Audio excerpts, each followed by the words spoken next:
مرګرو آیا تاسو ته دا پته ده چې یو داسې بیماري هم شته چې کوم د منګکانو نه لګي او یو داسې بیماري په دې دنیا کې تېره شوې ده چې د کومې بیمارۍ د لاسه نیمه دنیا ختمه شوې وه. لومړۍ خبره موږ کوو د هانټا وایرس چې کوم نن سبا لګیا دی په دنیا کې خورېږي.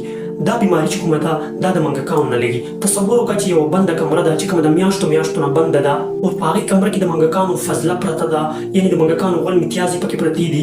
او چې چېرته یو انسان بیا ورشي او هغه کمره کولو کړي او هلته جارو ووهي، نو د دوړو په ذریعه باندې، د هوا په ذریعه باندې، د وړو ذراتو په ذریعه باندې د انسان جسم ته داخله شي، نو په دې کې بیا آغاز کېږي د هانټا وایرس.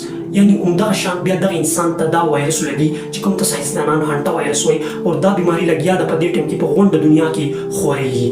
خو په ماضي کې یوه داسې بیماري هم تېره شوې ده چې کومې بیمارۍ نیمه دنیا ختمه کړې وه، یعنې بالکل صفا کړې وه د انسانانو نه. تقریبا 700 کاله پیله داسې بیمارۍ تېره شوې ده چې هغه هم همدغه شان د منګکانو نه لګېدلې وه انسانیت ته. دغې بیمارۍ نیمې نه زیاته دنیا ختمه کړې وه. دې بیمارۍ ته طاعون وایي، یعنې بلیک ډیت ورته وایي. دا دومره خطرناکه بیماري وه چې دې نیمه دنیا یې ختمه کړې وه. یعنی دومره مړي به و چې په ګلو کې به مړي پراته وو، ښارونه به د مړو نه ډک وو، په روډونو باندې به د انسانانو لاشونه پراته وو، په نالو کې به د انسانانو جسمونه پراته وو او هغوی به لګیا وو په تکلیف کې به وو، خو څوک په خوا ته نه ورتلو. ولې که څوک خوا ته ورتلو نو هغه انسان ته بیا همدغه طاعون لګېدو. یعنې د خلکو به بچي بیماران وو، پراته به وو په سړکونو باندې، خو خپل مور پلار به مزدو نه ورتلو. ولې چې هغوی سره د خپل ځان غم وو، که چېرته موږ دې بچي ته ورغلو نو دا طاعون به موږ ته ولګي. نو دا طاعون تېر شوی و په ماضي کې د نن نه تقریبا 700 کاله پیله او دا هم د منګکانو لګېدلی. خو دا نن سبا چې کومه بیماري راوتې ده هانټا وایرس، دا هم د منګکانو نه لګي. خو په دې دواړو کې فرق دا دی چې طاعون چې دی هغه د منګکانو د جسم د پاسه باسه بکټریا او جراثیم به وو چې هغې بکټریا به د منګکانو جسم خوړو. نو بیا هماغه بکټریا به د انسانانو جسمونو پسې ونښتو او د انسانانو جسمونه به یې خوړو چې د کوم په وجه باندې به هغه طاعون بیماري به د انسانانو جسم ته ورداخله شوه او انسانان به بیماران شو او همدغې وایرس بیا غونډه دنیا ختمه کړه. همدغه شان د طاعون دا بل قسم هانټا وایرس دی چې کوم نن سبا لګیا دی په غونډه دنیا کې خورېږي.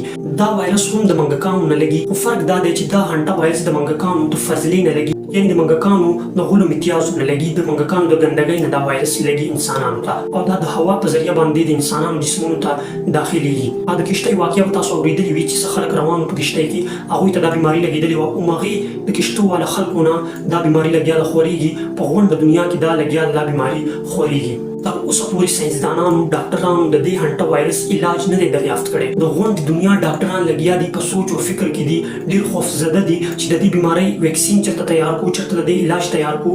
خو د دې بیمارۍ علاج، د دې وایرس علاج نه تیارېږي، ډاکټران یې نشي تیارولی او دا وایرس لګیا دی. ورځ په ورځ د دې بیمارۍ کیسونه ریکارډ کېږي چې دلته یو کس د هانټا وایرس نه مړ شو، بل ملک کې یو کس د هانټا وایرس نه مړ شو. یعنې د دې بیمارۍ کیسونه ریکارډ کېږي، په غونډه دنیا کې لګیا دی دا وایرس خورېږي، خو د دې علاج ډاکټرانو سره نشته. اوس سوال دا دی چې دا هانټا وایرس هم د طاعون یو قسم دی، هغه طاعون چې کوم په ماضي کې تېر شوی او که نه اوس انسانان مضبوط دي او انسانان به د دې بیمارۍ د دې وایرس علاج پیدا کړي. ستاسو د دې هانټا وایرس په اړه څه نظر دی؟ خپل نظر راسره شریک کړئ او دا ویډیو خامخا شیر کړئ. کیدای شي چې دا چاته ورورسي او هغه خپل حفاظت سټارټ کړي او د کور صفایي سټارټ کړي او د کور نه چې څومره د منګکانو ګندګۍ دي هغه لرې کړي. الله تعالی دې د ټولو مسلمانانو د ټولو پښتنو حفاظت وکړي. دا ویډیو چې درنه څومره کېږي شیر یې کړئ د صدقه جاریه په توګه سره چې نورو مسلمانانو ته هم دا ویډیو ورسي، دا پیغام ورسي او د نورو معلوماتو لپاره زموږ د آی ډي هم درسره فالو کړئ.